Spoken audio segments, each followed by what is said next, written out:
जय माँ गंधर्वपुरवासिनी, माँ पीताम्बरा बगलामुखी का आशीर्वाद आप सभी भक्तों पर सदैव बना रहे। भक्तजनों, जीवन में अगर आप बहुत परेशान हो गए, जगह जगह पूजा पाठ हवन अनुष्ठान करवाया लेकिन परिणाम शून्य रहा है, तो माँ बगलामुखी की दीक्षा लेकर के स्वयं साधक बने और अपने जीवन में आने वाली समस्याओं को अपनी साधनाओं के माध्यम से हल करें। आज हम जानेंगे एक साधक का अनुभव, एक साधक के अनुभव के अनुसार तंत्र क्या होता है और किस प्रकार तंत्र हमारे जीवन में कार्य करता है।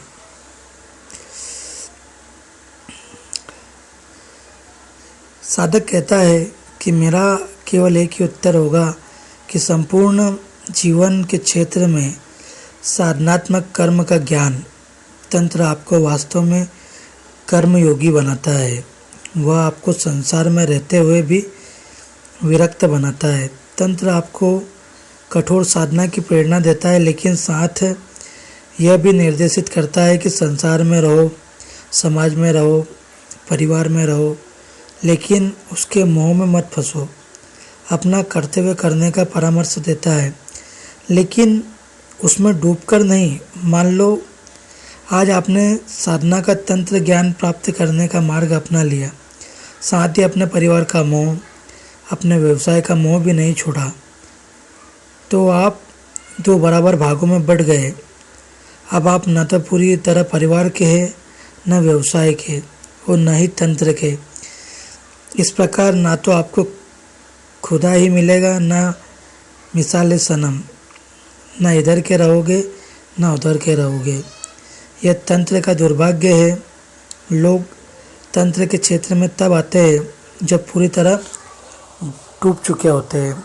अब इसमें भला तंत्र क्या करेगा? हमें अपने जीवन में संतुलन बनाकर चलना चाहिए। जब हम गृहस्थ में हैं तो गृहस्थ धर्म का निष्ठापूर्वक पालन करेंगे, और जब साधना के लिए आ गए हैं तो पूर्ण समर्पण से साधना करेंगे। ब्रह्मांड में जितने भी जीव हैं उनमें मनुष्य ही है जो कर्म करने में हर प्रकार से स्वतंत्र है।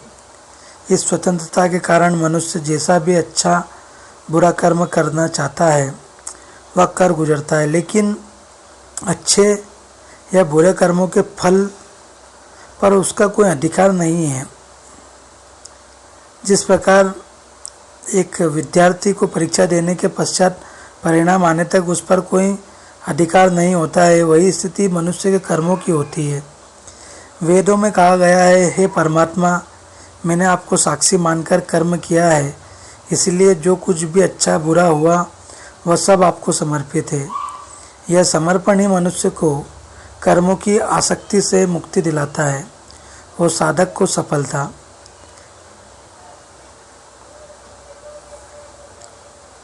देखो, जब भी कोई साधना करो, हवन करो, उपाय करो, तो स्वयं मध्य से हट जाओ और उस दिव्य शक्ति पर सब छोड़ दो। कहो, मैं तो कुछ जानता नहीं, जो तंत्र गुरु ने मुझे ज्ञान दिया उसके आधार पर मैं अमुक साधना, हवन या उपाय कर रहा हूँ।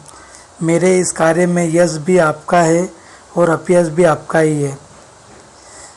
मीरा ने भी तो यही कहा था, ना मैं जानूं आरती बंधन, ना पूजा की रीत, परिणाम में क्या मिला? स्वयं कृष्ण को मीरा के पास आना पड़ा। एक अच्छा गुरु या मार्गदर्शक आपको उलझाएगा नहीं, भटकाएगा भी नहीं, वह आपको सीधा सरल मार्ग बताएगा। बस उस पर निष्ठापूर्वक विश्वास के साथ आपको चलना है।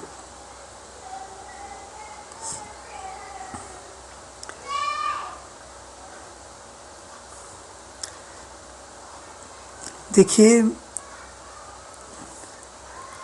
मैं कोई गुरु नहीं हूँ और न ही तंत्र का ज्ञाता, तभी तो कई वर्षों से किसी को व्यापारीकरण वाली दीक्षा नहीं दी। मैंने जितना भी बताया है वह सब अपना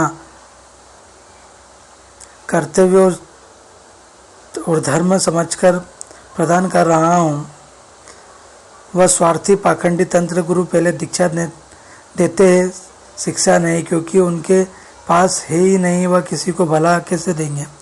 आप तंत्र शक्ति से यही कहे कि इदम न मम, अर्थात आपकी दी हुई वस्तु आपको सादर समर्पित है। जब एक बार आपने स्वार्थ, अहंकार, लोभ, मोह, व्यस्तता से ऊपर उठकर समर्पण कर दिया तो भला कृपा क्यों नहीं होगी। यह राग, द्वेष और मोह ही साधना में सबसे बड़े बाधक तत्व है। देखिए, एक बार भगवान बुद्ध जंगल के पत्तों के आसन पर विराजमान थे। उसी समय उनका एक शिष्य उनके पास आया और बड़े ही आदर से पूछा, भगवान, कल आप सुखपूर्वक सोए होंगे। भगवान बुद्ध ने कहा, कल मैं सुख की नींद सोया, पर भगवान कल रात तो भीषण हिमपात हो रहा था और ठंड भी बहुत अधिक थी, ठंडी हवा भी बह रही थी। आपके पत्तों का आसन तो एकदम पतला है, फिर भी आप कहते हैं कि आप सुखपूर्वक सोए।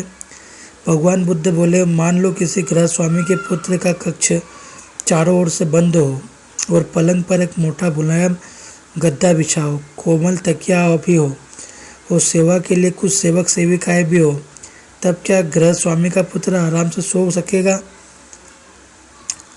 हाँ प्रभु, भगवान बुद्ध ने कहा, मगर उस गृह स्वामी के पुत्र को द्वेष, जलन, निज का स्वार्थ या मोह से उत्पन्न कोई शारीरिक या मानसिक रोग हो तो क्या वह सुख से सो सकेगा?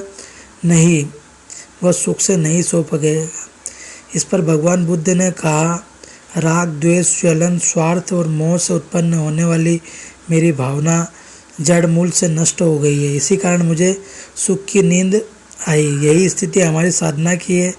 मन तो हमारा धन के पीछे भाग रहा है, व्यवसाय में उलझा है, शरीर काम अग्नि में झुलस रहा है, बदन रोग से पीड़ित है, परिवार का मोह हमें बेचैन कर रहा है, शरीर बेडोल है, आलस्य ने हमको घेर रखा है। ऐसे में साधना, हवन, उपाय क्या खाक सफल होंगे? मैं एक बात बताता हूँ, आप सुनिए। मान लो किसी अभियान का एक सदस्य किसी समस्या को लेकर शीघ्रता से हवन कराना चाहता है। दूसरी ओर से मुझे किसी से कुछ धन मिलने का लोभ है। मैं उसे स्पष्ट मना कर देता हूँ कि मैं अत्यधिक व्यस्त हूँ, लेकिन इसलिए मैं हवन नहीं कर सकता। क्यों? हो गया ना अनजाने में पाप। परिणाम, मैं ना इधर का रहूँगा ना उधर का। हमने जब तंत्र के क्षेत्र में कदम रखा है तो यह शर्त स्वयं ही हम पर लागू हो गई कि हम तंत्र गुरु से प्राप्त विद्या से जनित करेंगे। तंत्र सबके लिए है और मुझको विश्वास है, तंत्र बहुजन हिताय बहुजन सुखाय विद्या है। तंत्र के सिद्धांतों की अवहेलना करने पर आप गुरुद्रोही और विद्या से धोखा करने के दोषी स्वयं हो जाते हैं। जब सजा का समय आएगा तब झेलते रहिए, लोगों को उठाते रहिए, धन की हानि की गठरी समझाते रहिए जन सामान्य को कि मैं दोषी नहीं हूँ।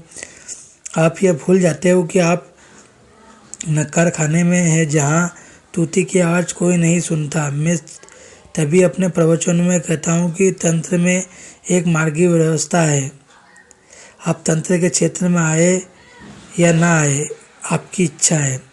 एक बार जब आ गए तब जाना आपकी इच्छा पर निर्भर नहीं होगा। आप स्वयं अपने आसपास देख ले। कुछ साधक आंधी की तरह आए और तूफान की तरह भूतकाल में खो गए।